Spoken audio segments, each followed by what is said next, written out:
طبیعت میں کہیں ایک دوسرے کی خو نہ آ جائے، طبیعت میں کہیں ایک دوسرے کی خو نہ آ جائے، میری باتوں سے لوگوں کو تیری خوشبو نہ آ جائے، میری بے خوابیاں تب تک میری نیندوں سے لڑتی ہیں، میری بے خوابیاں تب تک میری نیندوں سے لڑتی ہیں، تصور میں میرے جب تک تیرا پہلو نہ آ جائے، مجھے چھونے نہیں دیتا وہ اپنا آپ یہ کہہ کر، مجھے چھونے نہیں دیتا وہ اپنا آپ یہ کہہ کر، تیری پوروں میں میرے لمس کا جادو نہ آ جائے۔ اور آگے ایک شعر دیکھیے گا کہ الگ ہی لطف دیتی ہے یہ آمیزش زبانوں کی، الگ ہی لطف دیتی ہے یہ آمیزش زبانوں کی، ملا کر بول تو جب تک تجھے اردو نہ آ جائے، دریچے بند رہنے دے میری ویران آنکھوں کے، دریچے بند رہنے دے میری ویران آنکھوں کے، تیری دستک پہ باہر دیکھنے آنسو نہ آ جائے۔ محترم ناظرین، آج کے گفتگو کے پلیٹ فارم پہ ڈی ایم اسٹوڈیو سے آپ کا میزبان ڈاکٹر دانش عزیز حاضر ہے، اور آج ہمارے ساتھ احتشام حسن، شاعری کا ایک بہت بڑا استعارہ، ایک آئیکون شاعر، اور منظر نگاری، روایت اور جدید فکری جہاد، یہ آج ہمارا موضوع سخن ہوگا، موضوع گفتگو ہوگا۔ آج کے اس پروگرام میں ہمارے ساتھ موجود ہیں احتشام حسن، ادبی شخصیت ہیں جن کی شاعری میں ہمیں منظر نگاری کی تازگی، رومانیت کی لطافت، معاشرتی شعور کی گہرائی اور فکر و فلسفے کی وسعت ایک ساتھ نظر آتی ہے۔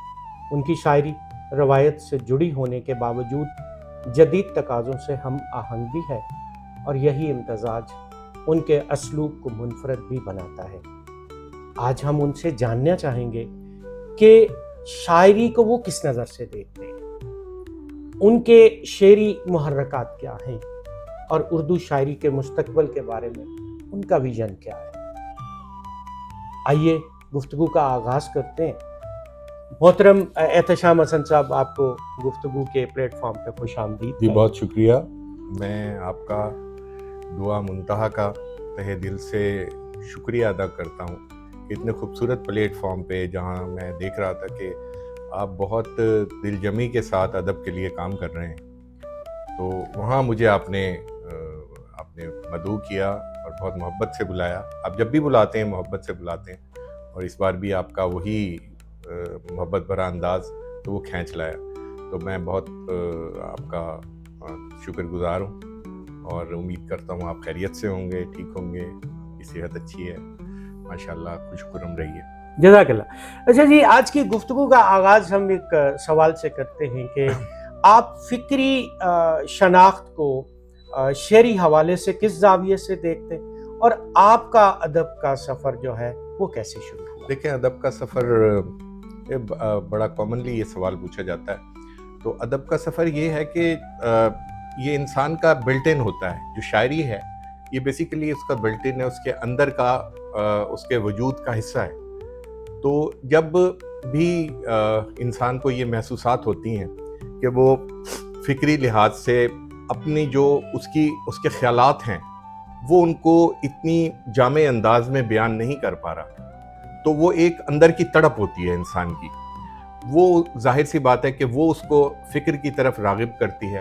پھر جو ہے اس کا جو فردر جو اس کے سٹرکچر ہے، اس کا جو ڈھانچہ ہے، جو اس کا ادبی سٹرکچر ہے، وہ اس کے بعد بننا گریجولی شروع ہوتا ہے۔ تو ظاہر ہے اس کے اندر معاشرتی، معاشی، سماجی رویے انسان کے، اور ظاہر ہے کہ اس کے اندر رومانوی مختلف قسم کی جہات ہیں جو اس میں جب جیسے جیسے وہ اس کے اندر شامل ہوتی چلی جاتی ہیں، تو وہ ظاہراً وہ پھر اسی حساب سے اس کی شاعری جو ہے وہ وقوع پذیر ہوتی ہے، اور اس میں ارتقاء کا سفر جو ہے وہ اس کا شروع ہو جاتا ہے۔ تو ظاہر ہے اسی حساب سے میں سمجھتا ہوں اس کی فکری جہات اور وہ اپنی جو منازل ہیں اس کے بارے میں طے کرتا ہے کہ میں نے کس طرف کا سفر کرنا ہے۔ اور میں یہ سمجھتا ہوں، میں شاعری کے بارے میں ہمیشہ ایک بات کہا کرتا ہوں دانش بھائی، کہ یہ دس از سم تھنگ ٹینجیبل، یہ ایسی چیز ہے جو کہ ہمیں نظر نہیں آتی گو کے، لیکن یہ وجود رکھتی ہے. ٹھیک ہے، جس طرح ہم کہتے ہیں فلاں چیز ہمیں فلاں نے ہانٹ کیا فلاں، تو شاعری کا بھی یہی ایک کیریکٹر ہے جو ہمیں لے کے چلتا ہے. اور اگر آپ اس میں دیکھیں بہت بار ایسا ہوگا آپ کو محسوس ہوا ہوگا کہ یار آج کل شاعری وارد نہیں ہو رہی، تو یہ کیا وجوہات. تو شاعری ظاہر ہے کہ وہ بعض دفعہ آپ کے دماغ کو بھی رسپ دیتی ہے، آپ کو ایسی مقام پہ لے آتی ہے کہ جہاں آپ کو محسوس ہوتا ہے کہ نہیں یار میں تو شعر بھول گئے مجھے. لیکن ایسا ہوتا نہیں ہے. انفیکٹ جو شاعر ہوتا ہے وہ شاعر ہی رہتا ہے، اور اس کی جو منازل ہیں، اس کی جو فکری منازل ہیں، اس کا جو ارتقاء ہے، وہ وقفے کے ساتھ اپنی، آپ نے دیکھا ہوگا کہ وہ جب بھی آپ کوئی کتاب پرانی پڑھیں اس میں ادوار لکھے ہوتے ہیں، اس دور سے اس دور تک ان کی غزلوں کی کیا حیت تھی، اس دور سے اس دور تک کیا کہا انہوں نے. تو شاعر کے اندر وہ تبدیلیاں قدرتی طور پر اس کے اندر وہ جاری و ساری رہتی ہیں. جی بالکل، آپ نے بڑا خوبصورت طریقے سے اس کی جو شعری ساخت ہے، اس کی شعری جو جہات ہیں اور ان کو واضح کیا. جی جی آپ شعر کی طرف کیسے راغب ہوئے؟ جی شعر کی طرف بالکل ایسے ہے کہ میں ایک تو یہ تھا کہ میرے والد صاحب، کیونکہ میرے جو فادر تھے وہ ایک انتہائی ادبی شخصیت تھے، علمی ادبی، تو ان کا جو دبستان علی گڑھ سے ان کا تعلق تھا، علی گڑھ مسلم یونیورسٹی کے نزدیک ہی ان کا مطلب گھر بھی تھا، رہائش بھی تھی. تو پھر وہاں وہ جب وہ بیٹھا کرتے تھے اور میں ان سے سنتا تھا، تو وہ استاد قمر جلالوی، حسرت موہانی اور ان لوگوں کے بارے میں ایسے ڈسکس کرتے تھے. تو ہم جو تھے وہ ہمارے لیے تو وہ ٹیکسٹ بک کے لوگ تھے، اور ہم سوچتے تھے یار اتنی بڑی بڑی ہستیوں کے ساتھ والد صاحب بیٹھے ہیں، تو بڑا ان کے اندر بڑی توجہ بڑی. پھر آہستہ آہستہ یہ ہوا کہ اس طرف رغبت ہوئی، تو پڑھنا شروع کیا. فراز کو سے شروع کیا، نابینا شہر میں آئینہ پہلی کتاب تھی، تو وہ پڑھی. اس کے بعد پھر آگے چلتے ہوئے ساحر لدھیانوی کی تلخیاں، پھر جوشم علی آبادی، پھر چل مصطفیٰ زیدی نے پہ میں جا کے ٹھہر گیا کافی شعرا پڑھنے کے بعد. تو مصطفیٰ زیدی جو تھے وہ مجھے بالکل مختلف نظر آئے. تو انہوں نے جو میرے اندر ایک کہہ لیں کہ جو ایک جسے آپ نے ابھی نام دیا کہ جدت اور روایت کا وہ ایک امتزاج، اور وہ چیز مجھے ان میں نظر آئی کہ اس شخص نے شاعری کو سٹیٹک یا ٹھہراؤ نہیں آنے دیا. شاعری کے اندر اتنی ایک اس نے آبیاری کی ہے اپنے ذہنی تغیرات کے ساتھ کہ وہ مختلف نو چیز نظر آتی ہے. اگر آپ کا اتفاق ہوگا جب آپ نے پڑھا ہوگا ظاہر ہے مصطفیٰ زیدی کو، تو مصطفیٰ زیدی ایک بڑے ہی ڈیفرنٹ، بڑے ہی مختلف شعری کائناتوں کا انسان ہے. تو ان کو پڑھا، تو اس کو پڑھنے کے بعد کافی اس چیز نے مجھے تو پھر میں نے وہ ایک آدھ بار ایسے ہی کاوش کی، کچھ نثری نظم کا کچھ، پھر وہ چھوٹی بہر میں ایک نظم لکھ ڈالی، پھر لیکن وہ ظاہر ہے سیٹسفیکشن نہیں. پھر ایک دن میں ایسی 89 یا 90 کی 89-90 اباؤٹ اٹ واز، وہ میں نے لکھا، شعر لکھا. تو میں نے وہ پہلا میرا جو شعر تھا، کسی پردہ نشیں کے گھر سے باہر جب قدم نکلیں، کسی پردہ نشیں کے گھر سے باہر جب قدم نکلیں، ہے دیوانوں پہ لازم گھر سے باہر کم سے کم نکلیں. واہ واہ واہ، بہت شکریہ. یہ میں نے کہا، اور میں یہ کہہ کے پھر میں نے جو ہے وہ دکھایا، دوستوں کو دکھایا، بڑوں کو تو دکھانے کی ہمت نہیں تھی. تو انہوں نے کہا یار یہ تم نے نہیں لکھا.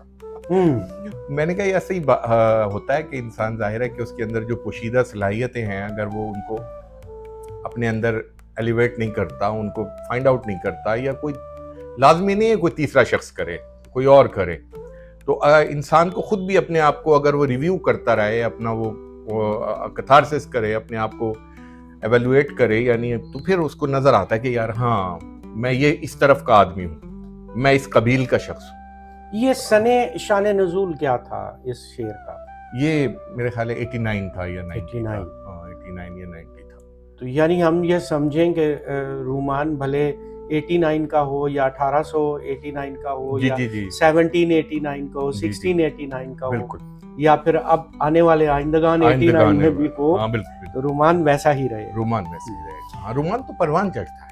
اچھا، آپ سب سے پہلے یقیناً جس وقت، ایک تو خیر ادبی طور پر آپ کو تو بڑی فراوانی رہی کہ گھر کے اندر آپ کے پاس ایسے لوگ موجود تھے کہ جن سے آپ